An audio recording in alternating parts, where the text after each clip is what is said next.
அவனும் குழம்பி மத்தவங்களையும் குழப்பி அவனால எதுக்கு எல்லாருக்குமே பிரச்சனை. அதான் ஃபோன் பண்ணி நித்யா கிட்ட போய் பேசுன்னு சொன்னேன். அவன் எனக்கு தேங்க்ஸ் சொல்லிட்டு போறான். நியாயமா பார்த்தா உனக்குலாம் அதை சொல்லியிருக்கணும். பாபு சொன்ன மாதிரி மனுஷங்க அவங்கவுங்க ஈகோவை தூக்கி போட்டுட்டாலே எல்லாமே சரியாயிடும். நான் ஈகோ இல்லாம பாபுக்கு ஃபோன் பண்ணதுனால தானே இது எல்லாமே நடந்துச்சு. இத்தனை நாள் இல்லாம இப்ப என்ன திடீர்னு அப்படின்னு பாக்குறியாமா? எல்லாம் உன்னை பார்த்து கத்துக்கிட்டேம்மா. நான் நட்ராஜ் சித்தப்பா வீடு என் புருஷன் வீடுன்னு ஏன் இதே பாபு நித்யான்னு எத்தனை பேர் உன்னை டார்ச்சர் பண்ணியிருக்கோம். கொஞ்சம் கூட மனசு கோணாம அவங்களுக்கு நல்லது மட்டுமே நடக்கணும்னு நினைக்கிறியே, எப்படிமா? நானும் யோசிச்சு யோசிச்சு பார்த்தேன். என்னதான் நீ கஷ்டப்பட்டாலும் எங்களை நல்லதானமா வச்சுக்கிட்ட. அது எப்படிமா முடிஞ்சது?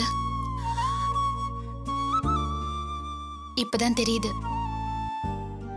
இந்த குணத்தினால்தான் நீ எல்லாத்தையும் சகிச்சிட்டு இருந்திருக்க. நானா தேடிக்கிட்ட வாழ்க்கை. அப்ப கூட உன்னால முடிஞ்ச அளவுக்கு சீர்வரிசை செஞ்சியே.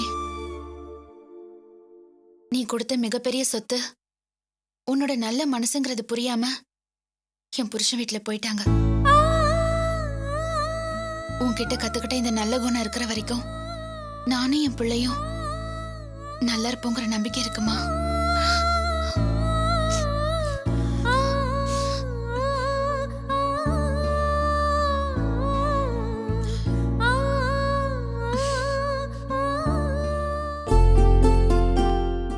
வாங்க மேடம்.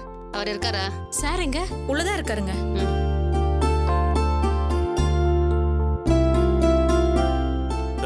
இங்க வா தம்பி. என்ன இது கஸ்டமர் வர இடத்துல இந்த மூட்டை எல்லாம் போட்டு வச்சிருக்க? தூக்கி அந்த பக்கம் வை. சீக்கிரம் அங்க கொண்டு போய் வை. வா வந்தா. என்ன இந்நேரத்துல கடை பக்கம் வந்திருக்க? இந்தாங்க. என்ன இது? இந்த மாசம் வீட்டுக்கு தேவையான மளிகை சாமான் லிஸ்ட். சீக்கிரமா பையன்கிட்ட கொடுத்து விடுங்க. என்ன முறைக்கிறீங்க? எவனோ ரோட்ல போறவன் வரவன்லாம் ஏன் சொத்தை தின்னுட்டு போறான். நம்ம வீட்டு பொருளை நம்ம வீட்டு கொடுக்கறதுக்கு மட்டும் உங்களுக்கு மனசு வராது. ஏய், அறிவில்லாம பேசாத. இப்ப என்ன டைம்? இந்த நேரத்துல கடையில இருக்கிற பையனை வீட்டுக்கு அனுப்ப முடியுமா? பிஸி டைம்ல வியாபாரம் கெட்டு போயிடாது. லிஸ்ட பசங்க கிட்ட கொடுத்துட்டு போட்டு அனுப்புறேன். எத்தனை வருஷம் ஆனாலும் தொழில கத்துக்காதீங்க. ஆமா, நான் தொழில கத்துக்கிட்டு எதிர்க்க போட்டி கடை ஆரம்பிக்க போறேன் பாருங்க. நீ செஞ்சாலும் செய்வ. சரி சரி, நான் வரேன். சீக்கிரமா கொடுத்து விடுங்க. சித்தப்பால அங்க பேசிட்டு இருக்காங்க சார். இவன் எதுக்கு இங்க வரான்? அன்னைக்கு என்னமோ என்கிட்ட சவால் விட்டா, இப்ப இங்க எதை கொண்டு போலான்னு வரான்? இத பாருங்க, அவன் அதை கேட்டான் இதை கேட்டான் ஏதாவது தூக்கி கொடுத்தீங்க, அப்புறம் நான் மனுஷியாவே இருக்க மாட்டேன். அதெல்லாம் ஒண்ணு கொடுக்க மாட்டேன். நீ கிளம்பு. இப்போதைக்கு என்ன விரட்டுறீங்க? நான் இங்க இருந்து போக மாட்டேன். நான் காசு கூட நீங்க அவனை கொடுக்க விட மாட்டேன்.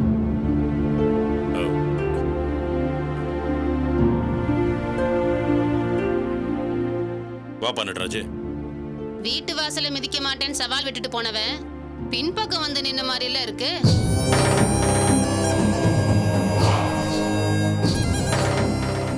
இதுல ரோஷத்துக்கு மட்டும் ஒன்றும் குறைச்சல் இல்லை. சித்தப்பா. நட்ராஜ் நல்லா இருப்பா, நல்லா இரு. உங்க ஆசீர்வாதம் எப்பவுமே என்ன நல்லா வச்சுக்கோங்க சித்தப்பா. என்னப்பா அது? 5 லட்சம் ரூபாய்க்கு செக்கு? நான் வேலை செய்கிற கம்பெனியில் மிஷின் ரிப்பேர் ஆயிடுச்சு சித்தப்பா. அதை சரி பண்ணுறதுக்கு ஃபாரின்ல இருந்து தான் மெக்கானிக் வரணும்னு சொன்னாங்க. ஆனால் அதை நானே சரி பண்ணிட்டேன் சித்தப்பா. அதான் என்னை பாராட்டி 5 லட்ச ரூபா கொடுத்துருக்காங்க.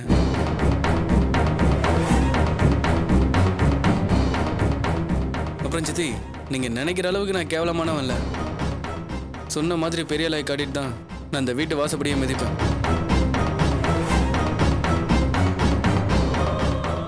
சித்தப்பா மேல எனக்கு எப்பவுமே மரியாதை இருக்க. அதனால தான் வீட்டுக்கு வராம கடைக்கு வந்தேன். டேய், என்னடா 5 லட்சம் ரூபாய்லாம் ஒரு காசா? இது இருந்தா நீ பெரிய ஆளா? என்ன படம் காட்ட வந்தியாக்கோ?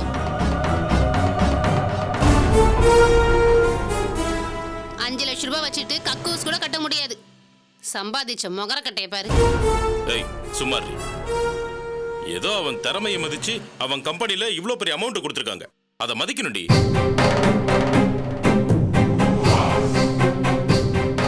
ஆமா, இத எப்ப கொடுத்தாங்க நடராஜ்? நேற்று தான் கொடுத்தாங்க சித்தப்பா. ஆனால் அவங்க இவ்வளோ பெரிய அமௌண்ட் கொடுப்பாங்கன்னு நான் சத்தியமாக எதிர்பார்க்கல சித்தப்பா. இது எங்கள் அம்மா கையில் கொண்டு வந்து கொடுங்கன்னு சொன்னேன். அதையும் மதித்து எங்கள் எம்டி வீட்டுக்கே வந்து கொடுத்தாரு. அம்மாவும் ரொம்ப சந்தோஷப்பட்டாங்க சித்தப்பா. இந்த அவமானம் உங்களுக்கு தேவையா? நான் சொல்லல, இவன் சித்தப்பா பாசத்துல எல்லாம் வரல.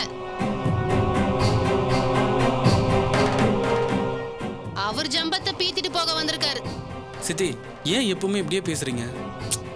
விடுப்பா, அவ அப்படிதான். ஆனா அவ இப்ப பேசுனதுல ஒரு அர்த்தம் இருக்குப்பா. உன்னோட வளர்ச்சியில என்ன தாண்டி அக்கறை வேற யாருக்குமே இருக்க முடியாதுன்னு நான் நிச்சயமா நம்புறப்பா. ஆனா சித்தப்பா உன் ஞாபகத்துக்கு வராம போயிட்டன்ல,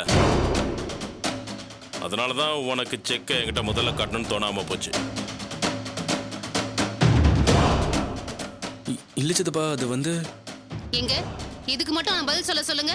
நான் இனிமே பேசவே மாட்டேன்.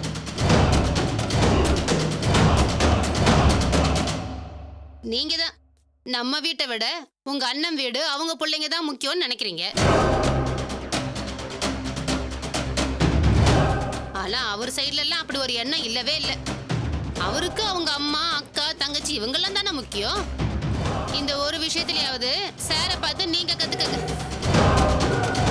ஏய் விடுறி. இந்த பாரு நடராஜ், உன் மேல எனக்கு சின்னதா வருத்தம் வந்துச்சு. அதனாலதான் என் மனசுல இருக்கிறத நான் உங்ககிட்ட சொல்லிட்டேன். மத்தபடி உன்னை பாக்குறதுக்கு எனக்கு ரொம்ப பெருமையா இருக்குப்பா. நீ கம்பெனில சாதிச்சதை விட அம்மா கையால வாங்கணும்னு சொன்ன பாரு, அதான்ப்பா பெரிய விஷயம். இந்த காலத்துல இப்படிப்பட்ட பிள்ளைகள் எல்லாம் எங்க பார்க்க முடியுது? இதுவும் நீ என்கிட்ட கத்துக்கிட்டதா தான் நினைக்கிறேன். அந்த பெருமை எனக்கு போதும்பா. ஆமா சித்தப்பா, உண்மை அதானே சித்தப்பா. இதுவா இருந்தாலும் உங்ககிட்ட சொல்லிடணும்னு நினைப்பேன். அதான். சித்தப்பா வருத்தப்பட்ட நீ எதையும் மனசுல வச்சுக்காதப்பா. போ, இன்னும் நீ பெருசா நல்ல நிலைமைக்கு வருவ. இந்தா. தேங்க்ஸ் சித்தப்பா. வரேன் சித்தப்பா. வா.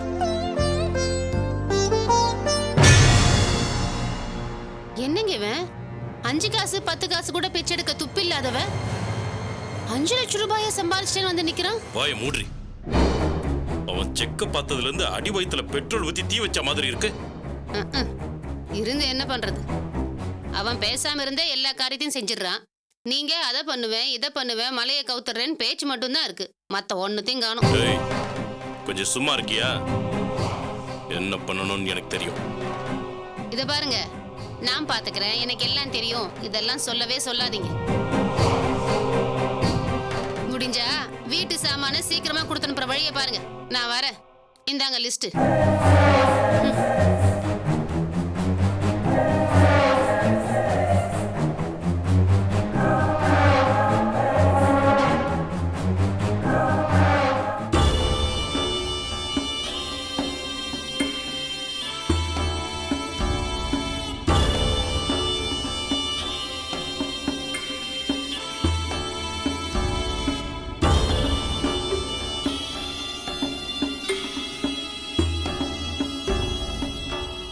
ஏடா சோமு, இப்படி புடிச்சு வச்ச பிள்ளையார் மாதிரி இருந்தா என்னடா அர்த்தம்?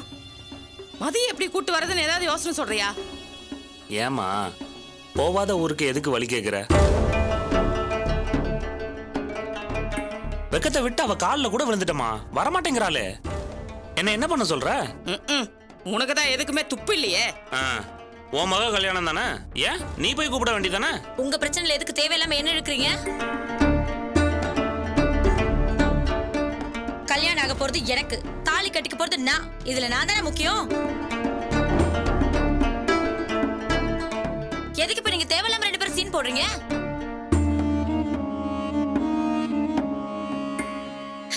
ஒரு விஷயம் மட்டும் நல்லா தெரிஞ்சு போச்சு. அண்ணிய வச்சு நீங்க ஏதோ ஆட்டைய போட ட்ரை பண்றீங்க. அதுக்கு என் கல்யாணத்தை சாக்கா வச்சுக்கலாம்னு பாக்குறீங்க இல்ல? பாத்தியாமா, இவளுக்கு போய் நல்லது பண்ணணும்னு நினைச்சியே. அட கருமாந்திரம் புடிச்சவளே, இவன் மட்டும் தனியா வந்தா கல்யாண வீட்டுல எல்லாம் கேள்வி கேட்பாங்கல்ல. இது அண்ணிய விரட்டி விடுறதுக்கு முன்னாடி யோசிச்சிருக்கணும்.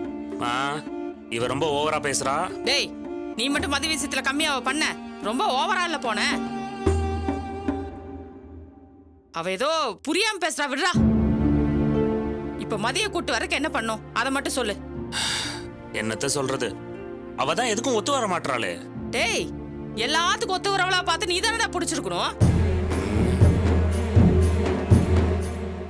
நாம அவசரப்பட்டு இன்னொரு கல்யாணமும் பண்ண முடியாது. பண்ணணும் தான், ஆனா இப்ப நம்ம அவசரத்துக்கு பண்ண முடியாதே. இருக்கிறத வச்சுதானே ஓட்டணும். சரிடா, இப்ப அவளை எப்படி கூட்டு வர போற? மா, புதுசா ஒரு 4-5 கல்யாணம் கூட பண்ண சொல்லு, பண்ணிட்டு வந்து நிக்கிறேன். புதுசா ஒரு 4-5 கல்யாணம் கூட பண்ண சொல்லு, பண்ணிட்டு வந்து நிக்கிறேன். ஆனா மதிய திரும்ப கூட்டு வரவே முடியாதுமா. டேய், முடியாதுங்கிறது இந்த பாஞ்சாலி அகராத்துல கிடையாது தெரியுமா? சரி, அப்ப நீ போய் கூட்டு வா. என்ன பார்த்தாதான் விளக்கமாற தூக்கி விரட்டாத குறையால விரட்டுறா. அப்புறம் எதுக்கு இவ்வளவு வாய் பேசுற? இருந்தாலும் புத்திய யூஸ் பண்ணுடா. எப்படி? வேணும்னா அவ வீட்டு முன்னாடி போய் நின்னு மருந்து குடிக்கிறேன் பயமுறுத்துட்டா. மா, ஏற்கனவே நீ பூச்சி மருந்தை குடிச்சு தொண்டையில துரு பிடிச்ச மாதிரி 1 மாசம் பேசிட்டு இருந்தேமா. ஆமாண்டா. ஐயோ, அதை மட்டும் ஞாபகப்படுத்தாதடா.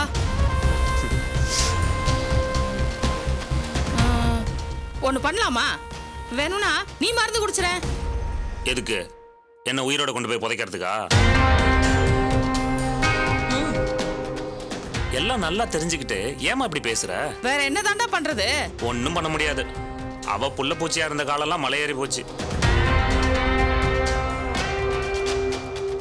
அட்லீஸ்ட் என் மாமியாருக்காரியாவது பொண்ணோட லைஃப் போயிடுமேன்னு பயந்தா கூட ஏதாவது போட்டு பார்க்கலாம்.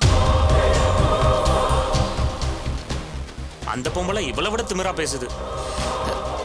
இது பாரு, நொட்ட சொல்றதே குறியா இருக்காம இப்படி யோசி. இந்த சினிமா படத்துல எல்லாம் வர மாதிரி பேசாம ஒரு நாடகத்தை போட்டுருமா? உனக்கு இன்னொரு கல்யாணம் சொல்லி ஒரே ஒரு பத்திரிக்கை அடிச்சு அவகிட்ட கொண்டே கொடுப்போம்.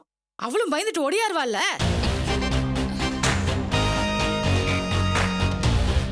டேய், அவ வந்துட்டானா அப்புறம் சாமிக்கு திருக்கல்யாணம்னு சொல்லி சமாளிச்சு அப்படியே சித்ரா கல்யாணத்துக்கு கூட்டு போயிடலாம்டா.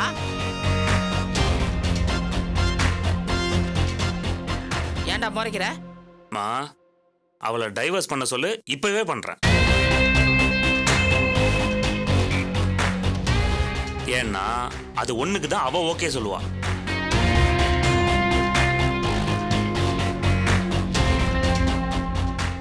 மத்த எதுவுமே வேலைக்கு ஆகுதுமா. சும்மா உட்காந்து டைமை வேஸ்ட் பண்ணாத.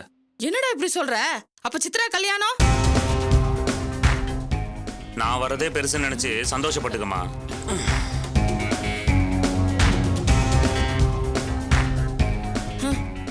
பொறுப்பான அண்ணன் மாதிரியா பேசிட்டு போறான். முதல்ல உனக்கு பொறுப்பு இருக்கா? மதியம் ஊருக்கு போனா இப்ப போய் அண்ணிய கூப்பிடலான்னு டிஸ்கஸ் பண்ணிட்டு இருக்க. இந்த பாருமா, ஒழுங்கு மரியாதை கிளம்புறதா இருந்தா உன்னை கூட்டு போவேன், இல்லனா உன்னையும் விட்டுட்டு போயிடுவேன்.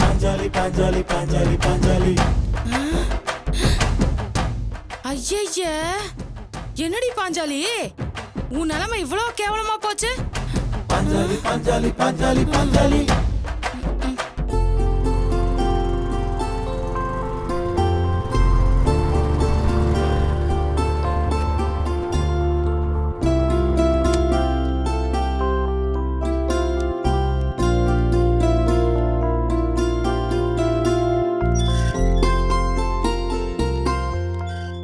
குடியிருக்கிறதுக்கு வாடகைக்கு வீடு பார்க்கறதுக்குள்ள போதும் போதும் ஆயிடுச்சுப்பா.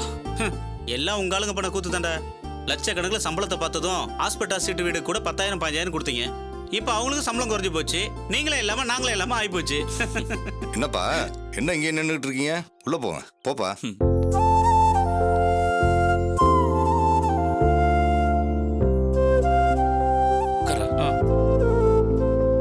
வாப்பா.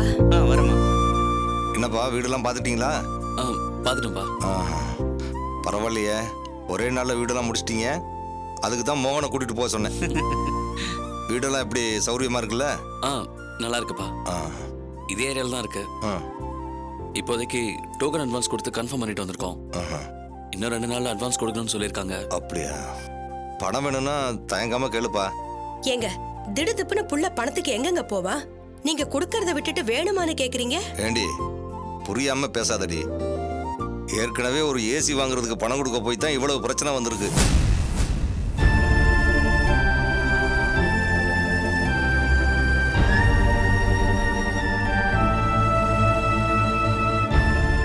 இப்ப மருமக வந்து பணத்துக்கு என்ன பண்ணீங்கன்னு கேட்டா கடை வாங்கி கொடுத்தேன்னு சொன்னா கூட பரவாயில்ல, அதுல ஒரு கௌரவம் இருக்கும்.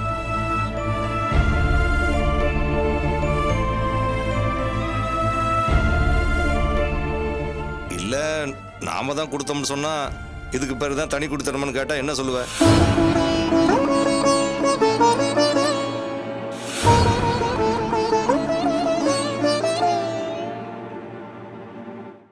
மருமகளுக்கு தெரியாம என் மகனுக்கு பணம் கொடுக்க வேண்டாம்னு நினைக்கிறேன்.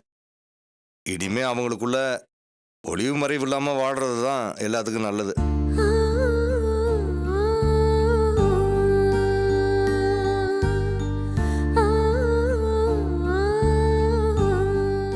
நான் சம்பாரிச்சு வச்சிருக்கிற சொத்தெல்லாம் யாருக்கு? என் பிள்ளைக்கு தானே. எல்லாம் சரியாயிடும், விடு.